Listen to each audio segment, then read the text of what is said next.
നമസ്കാരം. Irregular mind പോഡ്കാസ്റ്റിൻ്റെ മറ്റൊരു ലക്കത്തിലേക്ക് ഏവർക്കും സ്വാഗതം. ഇത് ധർമ്മരാജ സീരീസിലെ 17-ാം അധ്യായം. കഥ പറയുന്നത് സന്തോഷ്. കേശവൻകുഞ്ഞിനെ തട്ടിക്കൊണ്ടുപോയിരിക്കുന്നു എന്ന വൃത്താന്തം നാനാദിക്കിലും പ്രചരിപ്പിക്കുന്നതിൽ ഉമ്മിണിപ്പിള്ള അസാമാന്യമായ പാടവം തന്നെ കാണിച്ചു. മീനാക്ഷി കാമുകനായ ഉമ്മിണിപ്പിള്ളയ്ക്ക് തൻ്റെ പ്രതിയോഗിയുടെ തിരോധാനം സന്തോഷകരമായി. എല്ലാ ഇഷ്ടദേവതകളെയും നന്ദിയോടെ അയാൾ സ്മരിച്ചു. കേശവൻകുഞ്ഞിനെ കൊലപാതകയാക്കി തടവിലാക്കിയതും ഇപ്പോൾ തട്ടിക്കൊണ്ടുപോയിരിക്കുന്നതും ചന്ദ്രക്കാരനോട് കടുത്ത എതിർപ്പുള്ള ഏതോ ഭരണാധികാരിയായിരിക്കാം. ഈ സംഭവത്തിൽ രാജപക്ഷത്തുള്ളവർ രാജാവിന് അനുകൂലമായും മറ്റ് തിരുവനന്തപുരം നിവാസികൾ രാജാവിനെതിരായും നിലപാടുകൾ സ്വീകരിച്ചു. തട്ടിക്കൊണ്ടുപോകലും കണ്ടുപിടിക്കാനുള്ള തത്രപ്പാടും സർവാധികാരിക്കാരുടെ അഭിനയങ്ങളുമെല്ലാം വെറും തട്ടിപ്പാണെന്ന് പറയുന്നവരും ജനങ്ങൾക്കിടയിൽ ഉണ്ടായിരുന്നു. നിമിഷം പോകും തോറും ജനങ്ങൾ പൊതുവെ അക്ഷമരായി. അച്ചടക്കം കുറഞ്ഞു വന്നു. കൊട്ടാരത്തിലേക്ക് പോകുന്ന മന്ത്രിമാരെയും മറ്റും കൂക്കി വിളിച്ച് ആക്ഷേപിക്കാനും ചിലർ മുതിർന്നു. കടകൾ തുറന്ന കച്ചവടക്കാരെ കൊള്ളയടിക്കാനും ചിലർ മുതിർന്നു. ക്ഷേത്രത്തിലേക്ക് മറ്റും പോകുന്ന ബ്രാഹ്മണരെയും പാഠശാലയിൽ പോകുന്ന വിദ്യാർത്ഥികളെയും തടസ്സപ്പെടുത്തി പേടിപ്പിച്ച് വീട്ടിലേക്ക് തന്നെ തിരിച്ചയക്കുന്നു. ഇംഗ്ലീഷ് സൈന്യം തെരുവിൽ ഇല്ലാത്തത് നല്ലൊരവസരമായി കണ്ട് സാമൂഹ്യദ്രോഹികൾ അഴിഞ്ഞാടി. യോഗിയുടെ ആശ്രമത്തിലേക്ക് പുറപ്പെട്ട ചന്ദ്രക്കാരന് അനുകൂലമായി ജനങ്ങൾ ആരവമുയർത്തി. അദ്ദേഹത്തെ യോഗിവാടം വരെ അവർ അനുഗമിച്ചു. ഉദ്യോഗസ്ഥ വർഗത്തിന്റെ ക്രൂരമായ മൗനവും ഒന്നും സംഭവിക്കാത്ത മട്ടിലുള്ള മഹാരാജാവിന്റെ പതിവ് ക്ഷേത്ര ദർശനവും മറ്റും ജനങ്ങളെ നിരാശരാക്കി. മകനെ തട്ടിക്കൊണ്ടുപോയിരിക്കുന്നു എന്നറിഞ്ഞ് തിരുവനന്തപുരത്തെത്തിയ നന്ദിയ തുണ്ണിത്താന് യാതൊരു ചാഞ്ചല്യവും കണ്ടില്ല. തീർത്തും പ്രശാന്തൻ. കോപതാപങ്ങളൊന്നും പ്രകടിപ്പിച്ചില്ല. ജനങ്ങൾ വലിയ പ്രതീക്ഷയോടാണ് അദ്ദേഹത്തെ കാത്തിരുന്നത്. എന്തെങ്കിലുമൊക്കെ നടക്കും എന്നവർ വിചാരിച്ചു. ജനങ്ങളുടെ വില കുറഞ്ഞ സഹതാപ പ്രകടനത്തോടുള്ള പുച്ഛവും ഗൗരവവും കണ്ട് ഉണ്ണിത്താനെ പരിഹസിക്കാനും ചിലർ മടിച്ചില്ല. ഹരിപഞ്ചാനനൻ എല്ലാം കണ്ടും അറിഞ്ഞും ആഹ്ലാദചിത്തനായി കഴിഞ്ഞു. ജിതേന്ദ്രിയനായ യോഗീശ്വരന്റെ വേദാന്ത ഉപന്യാസങ്ങളും ഉപായ ഉപദേശങ്ങളും വീരവാദങ്ങളും ഉൾക്കൊള്ളാനാകാതെ ചന്ദ്രക്കാരൻ അടുത്തു നിന്നു. അയാളുടെ മുഖത്ത് വെറുപ്പ് പ്രകടമായിരുന്നു. തൻ്റെ ഉപാസനാമൂർത്തിയുടെ തലയിൽ കൈചേർത്ത് കുറെ നേരം ധ്യാനനിരതനായി നിന്ന യോഗീശ്വരൻ കേശവൻകുഞ്ഞിനെ താൻ തൊടുക പോലും ചെയ്തിട്ടില്ലെന്ന് സത്യം ചെയ്തു പറഞ്ഞു. ചന്ദ്രക്കാരൻ സ്വാമിയെ കഠിനമായി തെറ്റിദ്ധരിച്ചിരിക്കുന്നു. അയാൾ വായിൽ വന്നതൊക്കെ വിളിച്ചു പറഞ്ഞു. മഹാരാജാവിന്റെ സ്വീകരണം പിടിച്ചുപറ്റി സമ്മാനിതനായി രാജപക്ഷം ചേർന്നിരിക്കുന്ന യോഗീശ്വരനെ ചന്ദ്രക്കാരൻ വിശ്വസിക്കുന്നില്ല. രാജാവുമായി ചേർന്ന് സ്വർഗം പിടിക്ക് തുച്ഛനായ സ്വാമിയെ വിശ്വസിച്ച ചന്ദ്രക്കാരൻ മണ്ടനായിക്കൊള്ളട്ടെ. പക്ഷെ ഒന്നോർത്താൽ കൊള്ളാം, കണ്ടവന്റെ കൊച്ചിനെ ചുട്ടു തിന്നാൻ നോക്കിയാൽ സംഗതി ശരിയാവില്ല. ഈ കൂത്തൊന്നും കണ്ട് ചന്ദ്രക്കാരൻ വാങ്ങില്ല. മിടുക്കനായിരിക്കാമെന്നും വിചാരിക്കണ്ട. സ്വാമിക്ക് ഹൈദരാലിയുടെ കൂട്ടുണ്ടെങ്കിൽ 5 തിങ്ങിലെ ഇംഗ്ലീഷുകാരുണ്ട് ചന്ദ്രക്കാരന്. യോഗീശ്വരൻ താൻ രാജാവിന്റെ പക്ഷത്തല്ലെന്ന് ചന്ദ്രക്കാരനോട് പറഞ്ഞു. രാജസമ്മാനങ്ങൾ കൊണ്ടൊന്നും മയങ്ങുന്നവനല്ല എന്നും അതിനൊക്കെ തൻ്റെ ചെറുവിരലിൽ കിടക്കുന്ന മോതിരത്തിന്റെ വിലയില്ലെന്നും പറഞ്ഞു. ചന്ദ്രക്കാരന് കൃഷിതന്ത്രമേ അറിയൂ, രാജ്യതന്ത്രം എന്തെന്ന് അറിയില്ല. അതിന്റെ തകരാറാണ്. സുഹൃത്തുക്കളായ ചന്ദ്രക്കാരനെയും യോഗീശ്വരനെയും തമ്മിൽ അകറ്റുന്നതിന് വേണ്ടി മനഃപൂർവ്വം രാജാവിന്റെ ഭാഗത്തു നിന്നുള്ള നീക്കമാണിത്. യോഗീശ്വരന്റെ അടവ് വേണ്ട പോലെ ഫലിച്ചില്ലെന്ന് അദ്ദേഹത്തിന് തോന്നി. സ്വാമി പറയുന്നതൊന്നും അപ്പടി വിശ്വസിക്കുന്നില്ല എന്ന് തന്നെ ചന്ദ്രക്കാരൻ പറഞ്ഞു. ചന്ദ്രക്കാരനും കുറെ ലോകം കണ്ടിട്ടുള്ളവനാണെന്നും എന്നാൽ സ്വാമിയെപ്പോലെ അക്കാര്യം നാടൊട്ടുക്ക് ചെണ്ട കൊട്ടി അറിയിക്കുന്നില്ലെന്നേ ഉള്ളൂ എന്നും അയാൾ പറഞ്ഞു.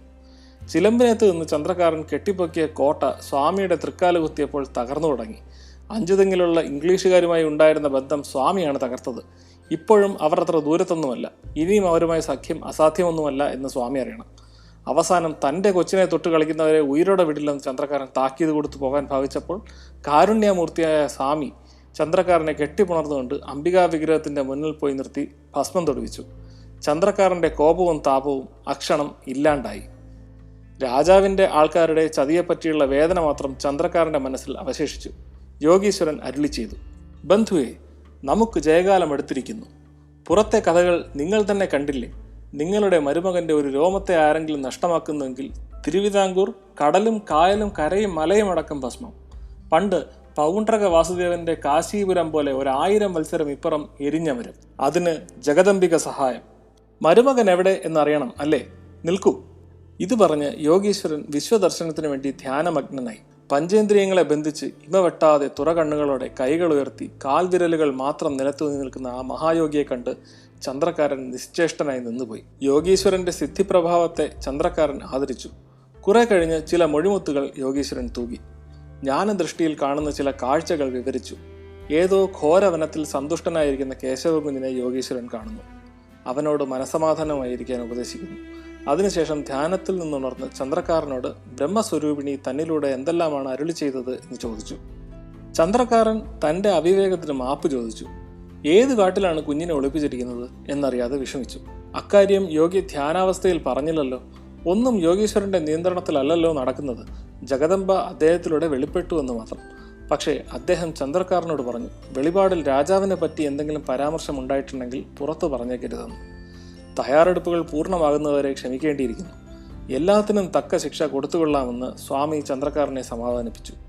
ചന്ദ്രക്കാരനും യോഗീശ്വരനുമായുള്ള സംഭാഷണം നടക്കുന്നതിനിടയിൽ നന്ദിയെ തുണ്ണിത്താൻ ദർശനത്തിനെത്തിയിരിക്കുന്നതായി അറിവ് കിട്ടി. നന്ദിയെ തുണ്ണിത്താൻ്റെ സഹായം കിട്ടുകയാണെങ്കിൽ രാജാവിനെതിരായ നീക്കം ജയിക്കുമെന്ന് രണ്ടുപേരും വിശ്വസിച്ചിരുന്നു. ഇപ്പോൾ അനുകൂലമായി സന്ദർഭം കിട്ടിയതിൽ അവർ സന്തോഷിച്ചു. ഉണ്ണിത്താനെ ആനയിക്കാൻ യോഗീശ്വരൻ ചന്ദ്രക്കാരന് നിർദ്ദേശം കൊടുത്തു. മകന്റെ അവസ്ഥയിൽ വിഷമിക്കുന്ന ഉണ്ണിത്താനെ കണ്ടപ്പോൾ ചന്ദ്രക്കാരൻ ഉപചാരം മറന്നുപോയി. യാഗശാലയിൽ നിന്നും ചില സ്തോത്രങ്ങൾ ഉയർന്നു. ദീപാരാധനയുടെ ഭാഗമായി വിശിഷ്ടമായ ഗന്ധം അവിടെ പരന്നു. ഏമാനെ കുരുക്കാൻ മായപ്പൊടി കരിക്കണ. ബന്ധുസ്വാതന്ത്ര്യത്തോടെ ചന്ദ്രക്കാരൻ ഉണ്ണിത്താനോട് പറഞ്ഞു.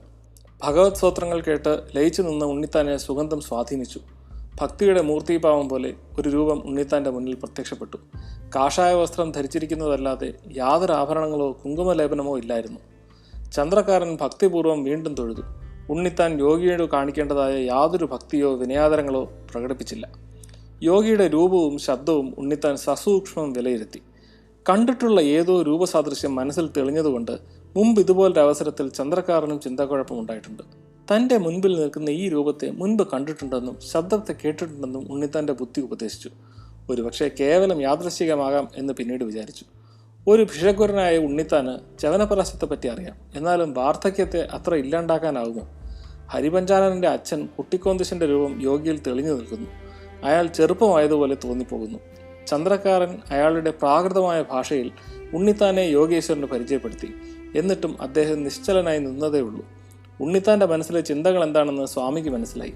മീശയും കേശവും കൈകൊണ്ട് തലോടി നിന്ന യോഗിയുടെ കണ്ണുകളിൽ നിമിഷ നേരം സ്ഫുരിച്ച ധാർഷ്ട്യവും ചുണ്ടിൽ പ്രകടമായ പുഞ്ചിരിയും ഭീതിജനകമായിരുന്നു. സംസ്കൃതത്തിൽ സംസാരിച്ച യോഗീശ്വരന്റെ സംഭാഷണത്തിൽ കേരളീയ കൃതികളുടെ ചുവ സംസ്കൃത പണ്ഡിതനായ ഉണ്ണിത്താൻ ശ്രദ്ധിക്കാതിരുന്നില്ല.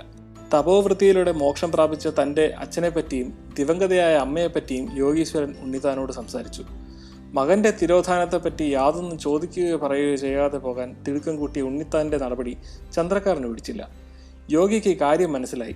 വിശേഷമായ ഒരു അനുഷ്ഠാനത്തിന് സമയമായതുകൊണ്ട് പിന്നീട് ഒരിക്കൽ കാണാം എന്ന് പറഞ്ഞ് ബുദ്ധിമാനായ യോഗി ഉണ്ണിത്താനെ പോകാൻ അനുവദിച്ചു.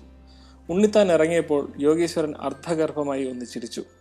പെട്ടെന്ന് പൂജാമുറിയിലേക്ക് പോയി ഭൃത്യനെ വിളിച്ച് മന്ത്രക്കൂടത്ത് പോയി കുപ്പശാരോട് ചില സംഗതികൾ അറിയിക്കാൻ പറഞ്ഞു. അന്ന് തന്നെ നന്ദിയത്ത് ഉണ്ണിത്താൻ സമുചിതമായ കാഴ്ചദ്രവ്യങ്ങളുമായി മഹാരാജാവിനെ മുഖം കാണിച്ചു. പുത്രന്റെ കാര്യത്തെപ്പറ്റി യാതൊരു ഉത്കണ്ഠയും പ്രകടിപ്പിക്കാതെ നിന്ന ഉണ്ണിത്താൻ്റെ പ്രഭുകുലീനതയെക്കുറിച്ച് മഹാരാജാവിന് മതിപ്പ് തോന്നി. അവസാനം വന്നതിന് പ്രത്യേകിച്ച് എന്തെങ്കിലും കാരണമുണ്ടോ എന്ന് ആരാഞ്ഞു. കുലീനനായ ഉണ്ണിത്താൻ ചോദിച്ചു, അടിയന്റെ മകൻ ബന്ധനത്തെ ലംഘിച്ചു എന്ന് തിരുമനസ്സിൽ സംശയിക്കുന്നുണ്ടോ? രാജാവ്, ഏഹെ, ആ വിധമുള്ള സംശയമേ ഇവിടില്ല. അങ്ങനെ വരില്ലെന്ന് നമുക്ക് തന്നെ നിശ്ചയമുണ്ട്. അവൻ ആൾ വീരനാണ്. ഉണ്ണിത്താൻ, ഇവിടെ വന്നതിൻ്റെ ശേഷം കേൾക്കുന്ന കഥകൾ ബുദ്ധിയെ തന്നെ ചലിപ്പിക്കുന്നു. രാജാവ്, നമ്മുടെ ആജ്ഞയാൽ മറയ്ക്കപ്പെട്ടിരിക്കുന്നു എന്നും കേട്ടില്ലേ? കേട്ടു. കഷ്ടം. തിരുമനസ്സിലെ കൽപ്പനയെ ഉണ്ണി ലംഘിച്ചില്ലെന്ന് മനസ്സിൽ ബോധ്യമുള്ളത് അടിയൻ ആശ്വാസമായി. ശേഷം ഈശ്വരേച്ഛ പോലെ നടക്കട്ടെ. കേശവൻ കുഞ്ഞിൻ്റെ മേൽ ആരോപിതമായിരിക്കുന്ന കൊലപാതകത്തെക്കുറിച്ച് ഉണ്ണിത്താൻ യാതൊന്നും സംസാരിച്ചില്ല. തുടർന്ന് ഹരിപഞ്ചാനന യോഗിയെ കണ്ടില്ലേ എന്ന് മഹാരാജാവ് ചോദിച്ചു. ഉണ്ണിത്താൻ, കണ്ടു. സുന്ദരൻ, വീരൻ, നല്ല നടൻ. തൃപ്പാദ ശരണത്തെ താമസം കൂടാതെ ചിലർ പ്രാപിക്കും. അപ്പോൾ വിട കൊണ്ട് കേഴുന്ന കൂട്ടത്തിൽ അടിയനുമുണ്ടാവും. വൈഷ്ണവമായ കൃപാതിരേകത്തെ വർഷിച്ച് അന്ന് ത്രാണനം ചെയ്യണം. മകന്റെ കാര്യത്തിൽ പോരായ്മ എന്തെങ്കിലും തോന്നുന്നുണ്ടെങ്കിൽ നീട്ടെടുത്ത് കേശവപിള്ളയോട് ആലോചിച്ച് വേണ്ടത് ചെയ്യണം എന്ന് കൃപാമൂർത്തിയായ തിരുമനസ് ഉണ്ണിത്താനെ ഉപദേശിച്ച് യാത്രയാക്കി. യോഗി പറഞ്ഞതുപോലെ കേശവൻ കുഞ്ഞ് ഏത് കാട്ടിലായിരിക്കും? അതും സന്തുഷ്ടനായിരിക്കുന്നു എന്നാണ് പറഞ്ഞത്. അത് സത്യമായിരിക്കുമോ? അതോ വെറുതെ ചന്ദ്രക്കാരനെ സമാധാനിപ്പിക്കാൻ വേണ്ടി പറഞ്ഞതായിരിക്കുമോ? വരും എപ്പിസോഡുകളിൽ കേൾക്കാം. അതുവരെ സി യു, ബൈ.